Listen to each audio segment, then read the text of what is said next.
What is your favorite Taco Corp venture? I gotta say, Netflix.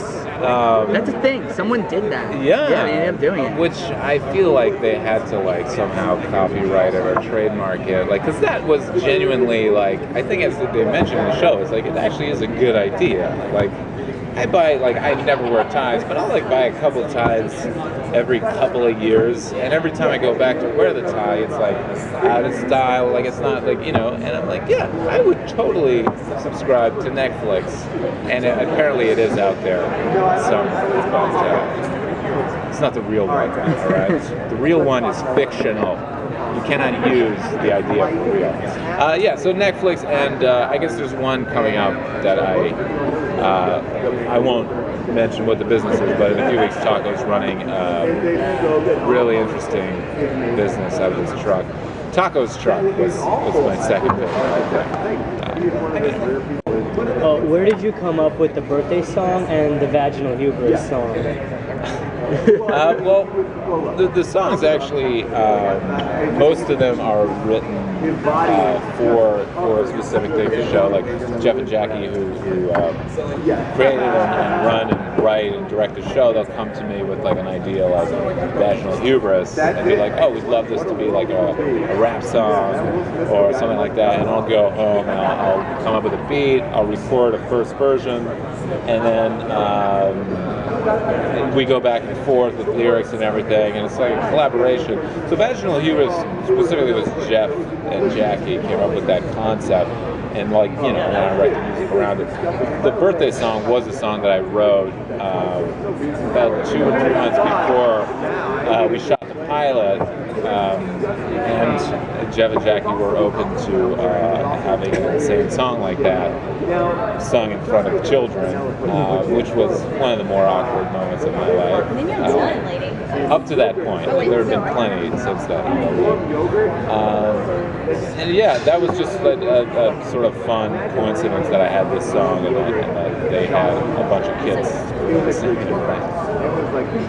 Because Taco is the stoner of the group, do you ever worry about how to keep him charming without, because if he gets too stupid or too pricky, like he's gonna lose that thing that makes him so enjoyable to watch? I agree. Well, there's an upcoming episode where Taco gets not high for the first the one they time. showed, the one they showed, and he becomes a real dick and the most unlikable character on television. So I think the marijuana sort of helps Taco be likable. And it's marijuana. It's not like he's on meth or bath salts or anything. I think that could like spiral down. Maybe an upcoming episode. I'm not sure. But I think the weed helps him be likable. Because he also doesn't have a soul. So the weed at least lightens that up a little bit. In the episode we saw in the panel, we almost got a quasi-Taco origin story.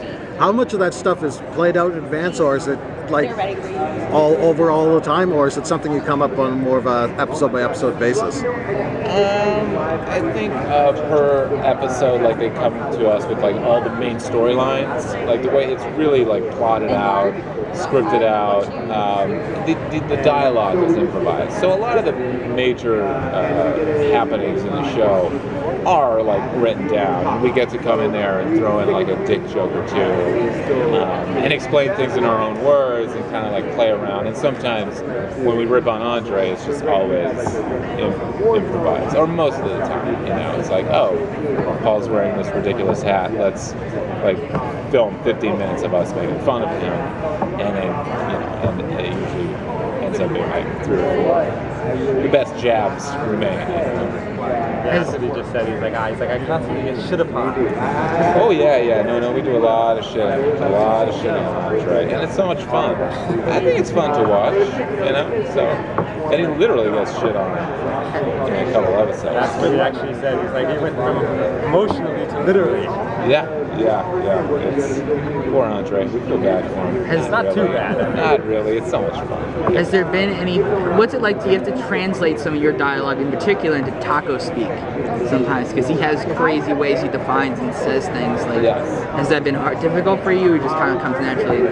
I'm Canadian, so I have a weird way of speaking. I have like I'm French Canadian. I grew up like speaking French, so sometimes my wording is really awkward, which I think helps the character sometimes. Where like I'll say things and people are like, one example of that is we're shooting a scene and where I found out that Americans say badminton, like for that sport with the shuttlecock. But like I grew up saying badminton, and like everyone thought that I was joking. They're like, that's hilarious. What a hilarious thing to like, as a character trait, your character calls it badminton. I'm like, no, this is how I say it.